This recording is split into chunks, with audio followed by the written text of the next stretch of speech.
légèrement différente de la version thermique, avec partie basse en fait qui devient couleur carrosserie.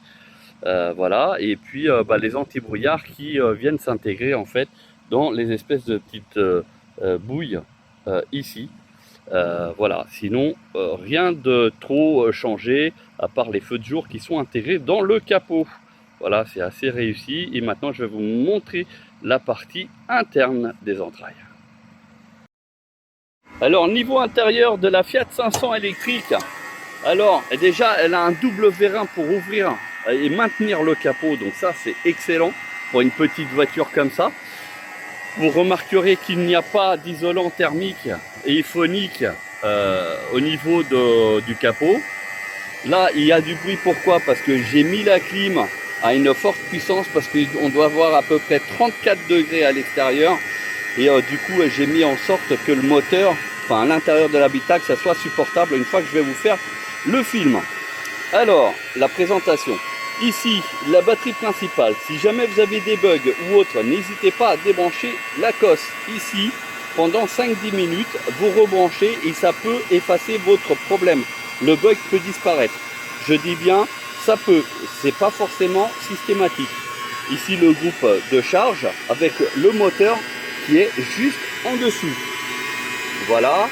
Donc, niveau liquide de refroidissement pour la moteur.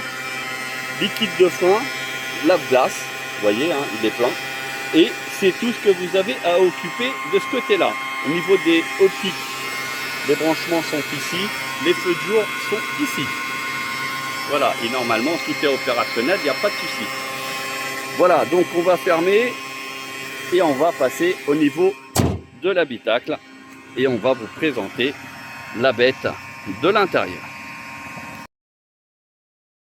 Alors, toujours sur la Fiat 500, vous pouvez voir que là, il reste 26% de batterie, soit de quoi faire 59 km. Je l'ai chargé. Donc ici, il faut savoir que vous avez donc la tablette, elle est compatible Android Auto et CarPlay. Bien sûr, vous ne pouvez pas avoir YouTube, etc. Pour ce qui est phénomène de recharge électrique. En fait, vous avez ici différentes commandes. Donc ici, vous avez des onglets, mais vous en avez ici aussi, comme vous pouvez voir. Donc là, c'est pour éteindre l'écran. Là, les réglages, donc c'est tout ce qui est définition, les thèmes, les bips si on veut des bips ou pas. Vous avez aussi, donc, vous pouvez mettre un profil directement. Ce qui fait que ça s'allume automatiquement avec vos réglages déjà préétablis. Et vous voyez, vous pouvez même avoir un effet de retard dans la radio, c'est-à-dire que c'est quand vous coupez, ça coupe tout. Et c'est tout de suite, il n'y a pas de temps de latence, ou sinon vous pouvez paramétrer que ça s'arrête au bout de 20 minutes une fois que vous avez arrêté le véhicule. À savoir que sur certains véhicules, ça reste allumé jusqu'à ce que vous verrouillez le véhicule. Voilà, donc il y a pas mal de petites choses. Bon, malheureusement, il y a des petits trucs qui sont en anglais, donc il va falloir traduire pour comprendre. Enfin bref, mais sinon globalement, vous avez quand même les aides à la conduite, le maintien à la voie. Je n'ai pas vu le radar de proximité, donc ça je l'ai pas vu. Peut-être que il est ici. Parc assist. Donc ça c'est pour le volume. Attention assist. Voyant plus sonore. Il y a encore quoi? Bon, la date et l'heure, bon ça on s'en fout. Le Bluetooth, hein, ça c'est bien. Et puis bien sûr reconnaissance vocale. Donc et puis paramétrage au niveau des voix si on veut que ce soit un homme, une femme, etc. Donc je reviens pour la charge. Donc ici on voit bien que la batterie elle est sous la voiture. Et ici vous avez donc le flux d'énergie. Donc la consommation instantanée, donc ça normalement c'est pendant que vous roulez, vous pouvez savoir le kilowatt, les nombres de kilowatts que vous gaspillez en instantané, la consommation de la climatisation. Ça c'est les planifications au niveau de la charge. Donc par exemple là elle est planifiée de 4h à 8h du matin. En fait 8h du matin, je comprends pas pourquoi, mais bref, et sinon là ici la charge instantanée. Et donc ici, bon c'est moi qui ai mis parce qu'il fait hyper chaud. Il fait hyper chaud. D'ailleurs là on a 16 degrés et on a 30 à l'extérieur, vous voyez. Et là, ici, en fait, c'est au niveau de la puissance de charge. Donc, j'ai mis au maximum parce que elle était à 26%. Là, elle vient de passer à 27. Et pour atteindre les 100%, bah, c'est sur une charge de 4h26. Alors, attention, je suis sur une borne fixe. C'est-à-dire, j'ai du 32 ampères. Voilà, donc c'est équivaut à du 7 kW. Donc maison, c'est moitié, enfin jusqu'à 3 fois moins, enfin c'est 3 fois plus rapide que le chargeur qui est fourni d'origine. Voilà. Donc là, si j'ai 4h30, ça veut dire que en règle générale, il y en a pour 9 heures en 16 ampères.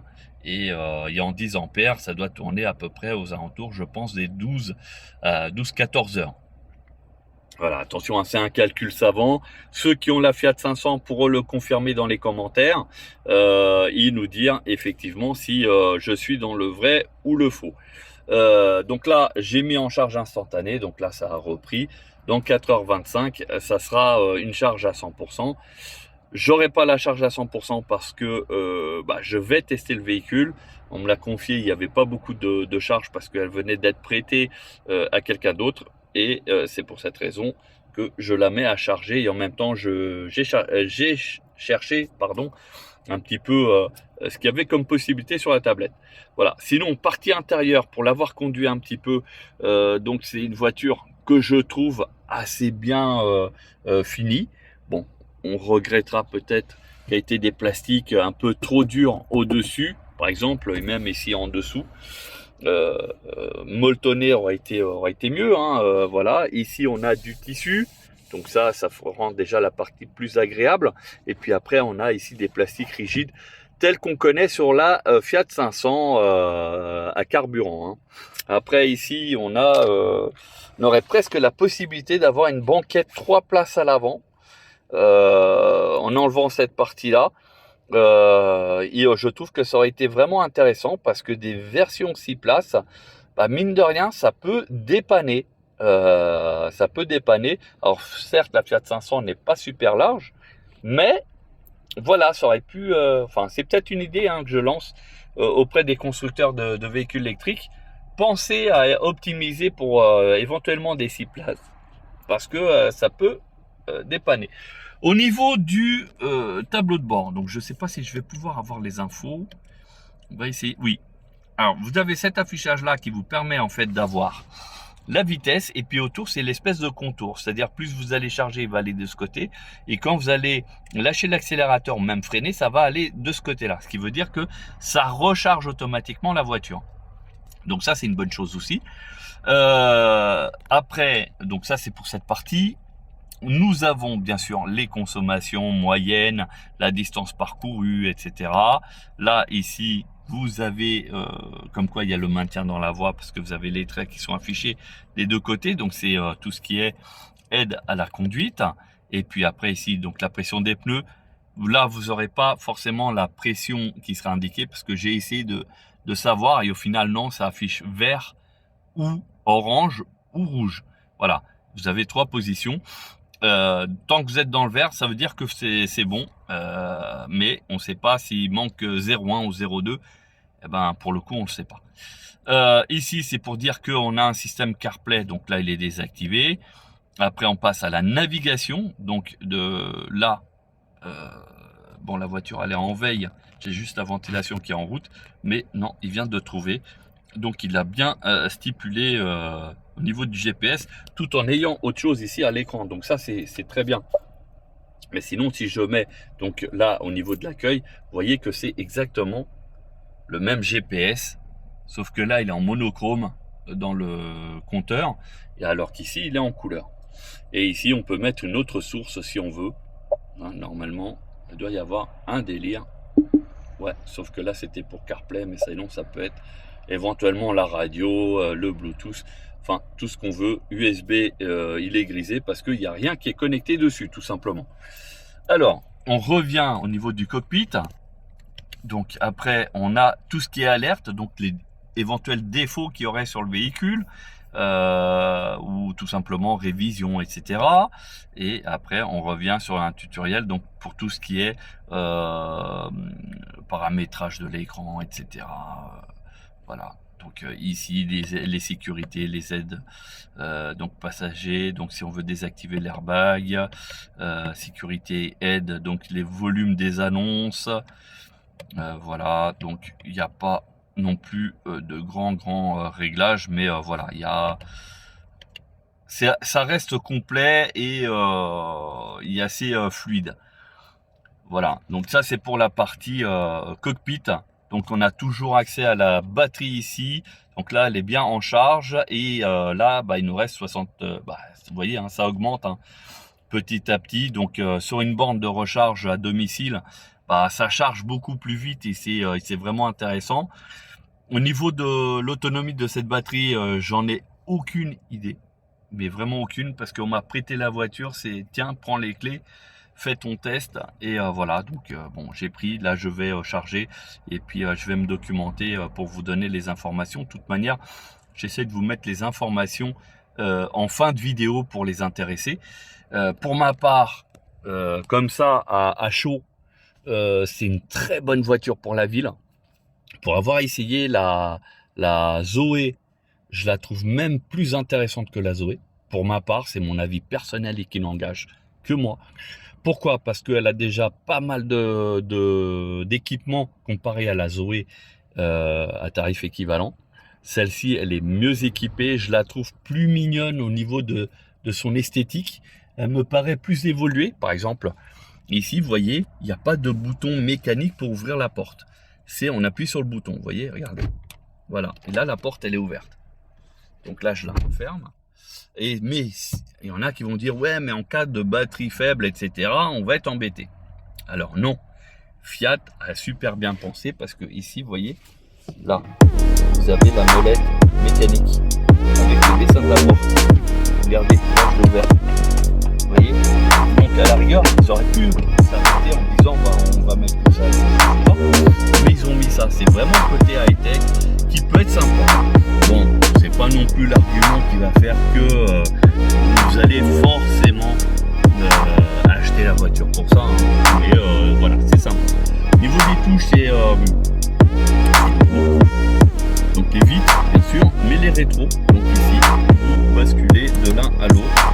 Voilà. Et puis ici, donc, là, il ne rabat pas les rétroviseurs. Normalement, ça appuie ici, ça rabat les rétros. Bon, là, il y a. Vous avez ici, comme sur les Fiat, Punto et compagnie, donc les emplacements des boutons pour les anti-brouillard avant, arrière, désactiver l'USB, désactiver les bips de radar de recul, et ici pour monter et descendre le réglage des phares avant. Voilà. Après, au niveau des commodos, ça reste assez simple. Ici, pour activer et désactiver le maintien dans la voie, donc un simple coup bref. Et ça, c'est très bien parce qu'il y a des marques et des modèles où vous êtes obligé d'aller sur l'écran, d'aller dans le menu, de fouiller, etc. Là, il y a juste un bouton à cliquer, paf, ça y est, c'est fait. Les phares, c'est très simple, automatique ou manuel. C'est hyper simple aussi. Et c'est ce qu'on demande, c'est que ça soit super simple d'accès. De l'autre côté, le commodo, donc c'est pour les essuie-glaces. Vous aurez compris que vous avez donc vers le haut, vers le bas, donc c'est pour enclencher la vitesse du balayage. Et après ici, vous avez l'intermittence pour les avant et ici pour l'arrière. Voilà, tout simple. Le bouton ici, ça doit être pour une autre fonction, mais qui n'existe pas sur cette voiture. Mais on voit bien qu'il y a la forme d'un bouton qui permet peut-être, je sais pas, un réglage, par exemple, sur la distance de sécurité avec le véhicule de devant, par exemple. On va dire qu'il y a besoin seulement de 50 mètres ou de 10 mètres. Peut-être que c'est le réglage là-dessus. Je dis une bêtise, ceux qui ont une version 500 électrique haut de gamme, la plus haut de gamme, vous pouvez peut-être répondre à cette question. Pour le reste, les commandes de chauffage vraiment en full accès ici. Donc ça, c'est très bien. Juste à appuyer, vous avez des voyants qui s'allument. Enfin, c'est d'accès direct. Il s'est très bien étudié. Ici, les boutons un peu petits. Moi, j'aurais mis un gros bouton en haut, un gros bouton en bas parce qu'il y a largement la place et c'est pas déconnant. Mais bon, Peut-être que sur une version haut de gamme, en fait, c'est parce qu'il y a encore la possibilité de mettre 2 autres boutons en dessous pour autre chose. Le levier de vitesse disparaît, il devient donc ici un boîtier à commande par touche. Donc c'est des touches mécaniques et sur lequel vous pouvez agir. Voilà, directement de l'un à l'autre. Regardez, tac. Mais comme j'ai pas mis le pied sur le frein, donc là je le mets. Et normalement, ah non, il veut passer. Ah mais le moteur est éteint. Autant pour moi. Le moteur est éteint, donc voilà, bah, je vais vous l'allumer. Attendez, je reprends. Alors, j'ai essayé de la démarrer, mais j'ai oublié, la voiture, elle est en charge. Eh oui, regarde, porte de charge ouverte et elle est bien en charge, bah, elle est déjà à 30%, 69 km donc, et c'est pour ça que ça ne marche pas. Mais bon, sinon, il y a juste à appuyer sur le frein, on met la vitesse qu'on veut et rouler jeunesse. Voilà, ici, donc au niveau de l'accoudoir, vous avez ici ce petit rideau. Donc bon, je vous le dis, dans le temps, il finira par casser parce que il est fin, d'une part, et d'autre part, il est d'un plastique vraiment un petit peu faiblard. Bon, ça le mérite au moins d'avoir quand même le rideau, mais à force, si vous jouez trop avec, il va casser, ça c'est sûr. Mais voilà, c'est pas ridicule, et c'est en même temps ici le point où il faudra mettre la clé. Donc la clé, elle se présente ici, vous voyez. C'est comme ça et vous la positionnez là-bas au fond. La voiture va détecter la clé, vous pourrez démarrer. Vous avez ici 2 USB, un USB normal et un USB-C. Et puis ici, c'est la prise 12 volts pour brancher une glacière ou n'importe quoi. À savoir que vous avez ici donc un USB, donc ça c'est pour le système CarPlay. Et donc vous pouvez mettre donc votre téléphone posé là-dessus. De ce qu'on m'a dit, et ce n'est pas induction. Il n'y a pas de charge à induction, donc si vous posez le téléphone là, ça ne charge pas. Et par contre, il évite de sortir de son emplacement parce que il est bien mis, ça a bien été étudié et du coup, vous pouvez avoir une conduite même un peu sportive, le téléphone ne tombera pas. Et vous pouvez avoir donc les versions iPhone Max, ça rentre dedans, il n'y a aucun problème. Voilà. Ici le mode de conduite, donc de ce que j'ai vu, il y a le mode normal, il y a Sherpa, regardez, je vous le mets. Sherpa, donc en fait c'est, je pense, la version économique dans la mesure où il va réduire les performances du chauffage, mais aussi il va vous éviter de dépasser les 80 km/h. Oui, les 80 km/h parce que tout à l'heure j'ai roulé et ça a affiché enfin si j'appuie sur le quick down, c'est-à-dire l'accélérateur à fond où il y a l'espèce de résistance, si j'appuie dessus, là oui effectivement j'ai une accélération qui est beaucoup plus sportive, etc. Donc après on a l'autre mode. Donc le range, ça je ne sais pas à quoi il correspond, mais déjà on peut rouler normal. Et puis après on a la version normale. Voilà. Et le e-mode, en fait, c'est tout simplement pour dire sur quoi on est, si on est en mode normal, range, etc. Donc, on est à 31%. Donc là, en range, on est à 66 km. Si je mets en normal, ça donne quoi? Il y a un temps de latence quand même. Hein. Mais en mode normal, on n'a que 66. En mode range, là, on passe à 71. Et en mode Sherpa, on passe à 76. Donc en fait, en gros, le normal pour d'autres voitures correspondrait peut-être à du sport, par exemple. Voilà, bon là-dessus, le mode sport, il n'y a pas. Par contre, je ne sais pas quelle puissance elle a, mais elle envoie quand même assez bien. Donc elle pourra se sortir des difficultés sans problème. Voilà pour la partie donc habitacle. On va laisser charger. Je vous ai fait le tour extérieur et puis on va faire donc le roulage, comment ça se présente niveau tenue de route, etc. Globalement au niveau gabarit, c'est à peu près comme la Fiat thermique.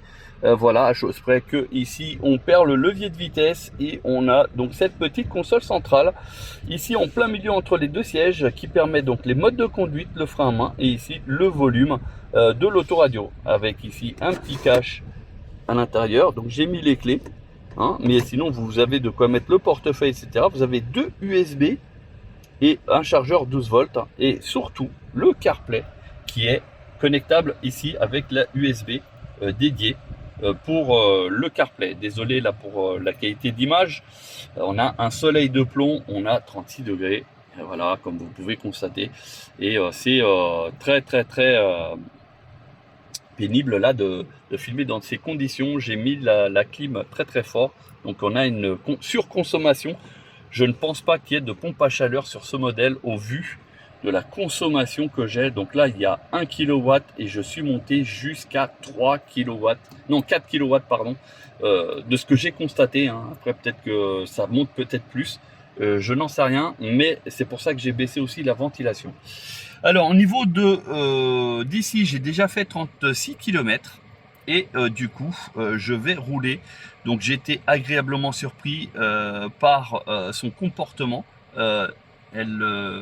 Comme elle a le poids qui est très bas, on a une conduite vraiment qui est optimisée. Elle a le one pedal. Et oui, vous ne rêvez pas, cette petite voiture a le one pedal qui est assez performant. D'ailleurs, regardez, j'ai lâché la pédale d'accélérateur et j'ai pas appuyé sur le frein. Elle s'est arrêtée. Nous sommes bien à 0 km/h. Alors ça, c'est plutôt bien pour une voiture de ville, parce que du coup, il y a juste à lâcher l'accélérateur et elle va jusqu'à l'arrêt total. Ça, c'est bien. Au niveau prise en main, c'est super rapide. Ce modèle-là, en fait, elle est même plus simple que certaines autres voitures. Pourquoi? Parce que en fait, ici, au niveau du volant, vous avez tout simplement ce qui concerne la partie du cockpit. La partie de ce côté-là concerne en fait tout ce qui est limiteur et régulateur de vitesse. Voilà. Donc c'est pour ça que c'est assez simple. C'est pas comme certaines voitures où vous êtes obligé de manipuler, d'aller sur l'écran, etc. Donc ça, c'est très bien. Niveau visibilité de l'arrière, au niveau du rétroviseur, on a une très bonne rétrovision. Donc très bien, même si l'essuie-glace arrière est petit, il est quand même assez efficace parce qu'il va jusqu'en haut de la vitre. Donc ça, c'est bien vu. Les rétroviseurs sur les côtés sont pardon, gigantesques, peuvent paraître gigantesques, mais franchement, on a une visibilité, une excellente visibilité. Et ça, j'encourage, parce qu'il y a des fois des constructeurs qui s'amusent à mettre des tout petits miroirs. Et du coup, quand on veut manœuvrer, des fois, c'est un peu pénible. Voilà. Au niveau du contour, quand vous êtes sur ce cockpit ici, vous voyez, la partie orange, c'est la partie où j'appuie. Et vous avez un trait. Ça veut dire que si vous êtes inférieur à ce trait, vous avez automatiquement une conduite économique. Et de ce fait, vous allez pouvoir faire maximum de kilomètres. Dès que vous relâchez, regardez, ça passe de l'autre côté. Ça veut dire que ça charge. Et là, vous allez recharger votre batterie pendant que vous roulez. Alors bien sûr, si vous lâchez complètement, ça va avoir un arrêt, on va dire, pas brutal, mais jusqu'à l'arrêt du véhicule. Donc il faudra doser avec votre pied au niveau de l'accélérateur. Par exemple là, vous voyez, j'ai juste lâché un petit peu l'accélérateur et je peux maintenir la vitesse tout en rechargeant, vous voyez. Donc ne lâchez pas complètement de manière à pas devoir réaccélérer derrière et du coup qui va vous faire surconsommer. Au niveau de la vitesse moyenne, j'ai fait à peu près, malgré la climatisation, du 13,5. Voilà, donc 13,5, ça reste intéressant avec la clim. Je pense qu'elle n'a pas la PAC, donc la pompe à chaleur. Et toute voiture qui n'a pas de pompe à chaleur, on sait qu'elles sont un petit peu plus gourmandes en énergie pour fournir du froid. Donc du coup, j'estime que c'est une bonne moyenne avec la clim en route. Et qui est assez performante, hein, parce que là, je dois avoir à peu près 20 degrés au lieu de 36 à l'extérieur. La voiture se conduit très bien. Là, je ne sais pas si vous arrivez à voir. Alors au niveau de l'amortissement, vu que normalement la Fiat 500 est taillée pour la ville, j'aurais préféré qu'elle soit un petit peu moins ferme. Hein, là on serait vraiment sur un châssis, on va dire presque sportif. Mais sinon, niveau tenue de route, moi elle m'a bluffé parce que je pensais qu'elle allait être vraiment comme sa sœur thermique. puis au final je la trouve vraiment plus aboutie. Donc peut-être merci aux batteries qui se trouvent sous le châssis et qui tirent le poids vraiment le plus bas possible, et du coup donne l'impression d'avoir vraiment une excellente tenue de route. Voilà, et puis après pour le reste, écoutez, je continue le road trip et je vous dis ce qu'il en est, ce que j'en pense. Alors je reviens sur la vidéo, là-dessus vous avez la reconnaissance des panneaux qui se fait très bien. J'ai pas eu de bug avec le véhicule. À chaque fois que j'ai croisé un panneau de limitation de vitesse, elle m'en a pas inventé et elle les a vraiment trouvés assez justes. Au niveau de l'aide de maintien à la voie, parce qu'elle en est équipée, donc ce qu'ils appellent aussi le A-fil, je trouve qu'il est pas mal. Bon, c'est pas le top du top, hein. On a déjà eu mieux en test, mais il n'a pas à rougir par rapport à la concurrence. Voilà, là vous voyez, il n'a pas croisé le panneau 70, il a bien mis 70, et c'est moi qui suis en excès de vitesse. J'ai lâché le volant exprès pour savoir s'il va prendre, regardez, et la voiture négocie bien le virage, mais des fois, elle met un petit... en fait, elle tourne trop vite. Elle tourne trop vite et du coup on a elle essaye de faire un rattrapage un peu bizarre, mais ça va. J'ai eu des voitures pires pour ce même virage d'ailleurs. Voilà, là je suis en mode Sherpa. Donc Sherpa, en fait, c'est tout simplement, quoi qu'il arrive, vous n'allez pas dépasser les 80 km/h. Voilà, c'est fait, on dirait presque une version éco dans les voitures un peu plus traditionnelles, qui permet en fait d'économiser le maximum de la batterie, de manière à avoir le plus de kilomètres possible aussi. Alors là-dessus, je vous mettrai à la fin de la vidéo les performances du véhicule, parce que je crois qu'il fait 113 chevaux. Et honnêtement, hein, les 113 chevaux sur cette voiture-là, de ce gabarit-là, ça va très bien. Franchement, c'est largement suffisant. Et la voiture, en fait, elle est énergique, dynamique. Bon, si vous avez besoin de prendre l'autoroute, elle fera le job mieux que la Spring. Et ça, mais sans aucune difficulté. Parce que la Spring, quand vous allez sur l'autoroute, elle est tellement légère que si un camion vous double, ou même si vous doublez un camion, vous luttez un petit peu pour rattraper. Autant là, la Fiat 500, franchement, elle a un très bon comportement routier. Pour moi, c'est une surprise. Moi qui ai connu sa sœur thermique, sur ce coup-là, je trouve que elle s'en sort très bien. Donc pour ceux qui connaissent, nous sommes dans le secteur de la Ferté-sous-Joire. Voilà, donc dans les routes de campagne, hein. Et elle a un comportement mais vraiment bien. Et malgré que je sois en mode Sherpa, donc je pense le mode éco, je peux faire donc de l'économie d'énergie. Et là je maintiens l'accélérateur pour éviter l'arrêt complet. Et je maintiens juste un peu l'accélérateur. Donc depuis tout à l'heure, je charge la batterie. Allez, on va continuer le test.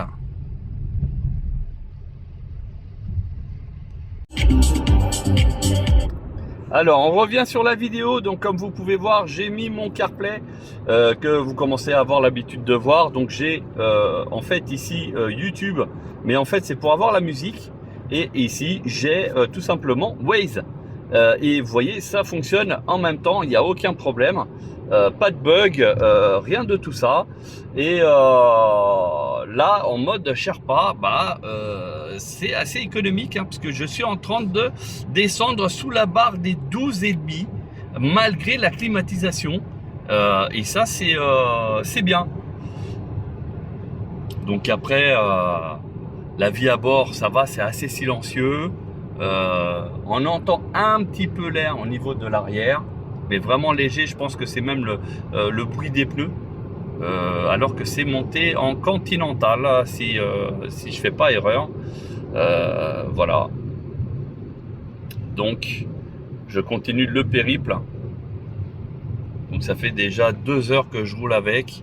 Bon, la vitesse moyenne elle marque 26 km/h, mais parce que je suis resté pratiquement arrêté une demi-heure sur le parking et tout en laissant la clim à tourner. Du coup, ça a fait chuter la vitesse moyenne, hein, parce qu'on était aux environs des 56 km/h.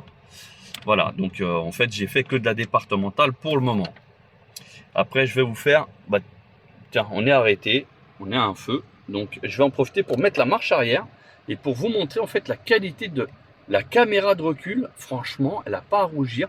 Très, très bonne qualité. Bon, dommage qu'il n'y a pas le 360. Parce qu'en plus, il y a de la place, hein, pour mettre les écrans. Et bon, là, j'ai mis marche avant. Donc, en fait, ça m'a enlevé le CarPlay, hein, priorité à la caméra. Et puis, dès que vous roulez, ça roule. Voilà. Donc, il n'y a pas de phénomène de caméra frontale, malheureusement. Bon, ça, c'est dommage. Notamment pour les créneaux, parce que c'est une voiture taillée pour la ville. Donc, on va se dire, pour éviter... les coups de pare-choc, ça aurait été bien vu. Mais bon, après, peut-être que ça aurait augmenté encore plus le tarif du véhicule, qui malheureusement, pour une petite voiture comme ça, c'est pas forcément donné, parce qu'on est quand même à plus de 30 000 € pour cette version. Alors, je ne sais pas s'il n'y a pas une version de base et qui serait beaucoup moins chère, mais j'essaierai de vous mettre toutes les informations en fin de cette vidéo. Pour ma part, je suis agréablement surpris parce que je continue encore à baisser au niveau de la conso. Et pourtant, je ne peux pas dire que j'ai une conduite vraiment ultra économique, parce que je ne fais que suivre le flux de la circulation. Voilà. Allez, on continue. Alors, juste comme ça pour info, avant que j'oublie, les commandes au volant au niveau de la partie audio, vous les avez derrière le volant. En fait, vous avez un rectangle et vous avez donc la touche du haut pour augmenter, la touche du bas pour baisser et la touche du milieu, donc de ce côté-là, c'est pour couper le son. Voilà. De l'autre côté, c'est changer la source et c'est aussi avance ou retour.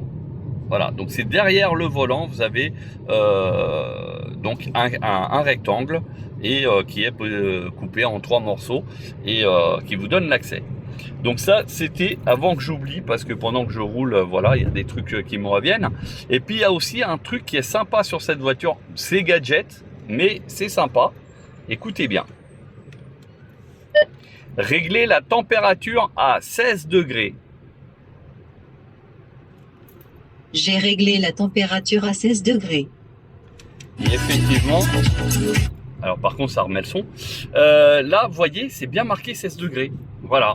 Et bon, c'est gadget parce qu'on pourrait aller à la touche physique directement, mais ça fonctionne. Et c'est valable aussi pour le répertoire. Par exemple, vous lui dites que vous voulez appeler la maison, le travail, etc. Et puis, il compose le numéro de téléphone. Voilà. Donc, d'origine, il y a le CarPlay. Donc, en connectant votre téléphone portable à la voiture. Donc, vous l'avez. Vous avez aussi le Bluetooth. Mais vous pouvez aussi brancher donc le boîtier CarPlay. Voilà. Donc, on continue la conso. Vous voyez, hein, on est inférieur à 12,5. Franchement, moi, je suis quand même assez surpris, sachant qu'il n'y a pas a priori de pompe à chaleur sur cette voiture et que j'ai une clim là, 16 degrés, hein, donc il fait 35. Là, il dit qu'il y a 35 degrés, mais au niveau ressenti, on doit avoir même du 40. Hein. Les performances de la clim, elles sont très très bonnes, et en plus c'est du instantané. Et malgré la grosse consommation de la clim, je trouve que c'est assez raisonnable. Alors pour ceux qui en ont une, n'hésitez pas à laisser des commentaires justement pour savoir par rapport à la vôtre si vous consommez plus ou moins. Et puis comme ça on pourra s'amuser à comparer un petit peu.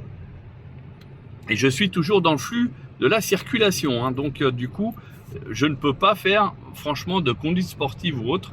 Là-bas, tiens, justement, il y a sa petite sœur qui est à côté, la version thermique, qui est toute mignonne, hein. C'est une voiture, franchement, Fiat a eu raison de ressortir parce que c'était déjà un succès à son époque. Et là, aujourd'hui, c'est tout simplement un gros succès. Pourquoi? Parce que c'est un look rétro, mais remis au goût du jour. Et franchement, c'est très très réussi. Et même avec les nouvelles technologies qui sont intégrées dedans, regardez le tableau de bord, franchement, il n'est pas vilain. Bon, on pourrait juste critiquer un petit peu la qualité des plastiques, parce qu'il y a trop de plastique dur. Donc, on sait déjà que sur la version essence, les plastiques, ils ont tendance à casser très facilement. On va juste espérer que sur cette version électrique, il ne se casse pas aussi facilement. Et donc, comme je vous avais expliqué, ouverture de la porte par le petit bouton ici. Et puis, sinon, en cas de panne électrique, vous avez un bouton physique ici.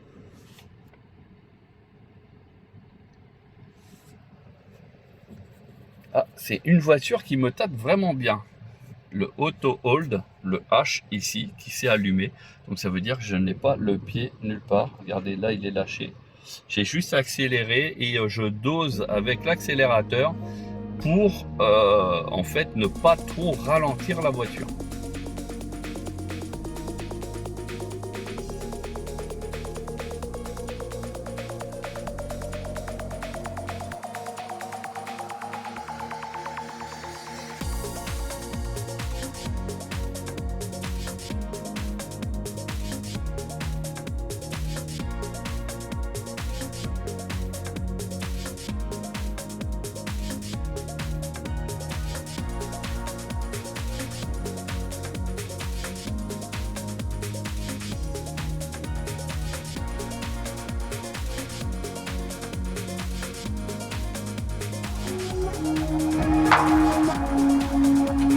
La Fiat 500 électrique.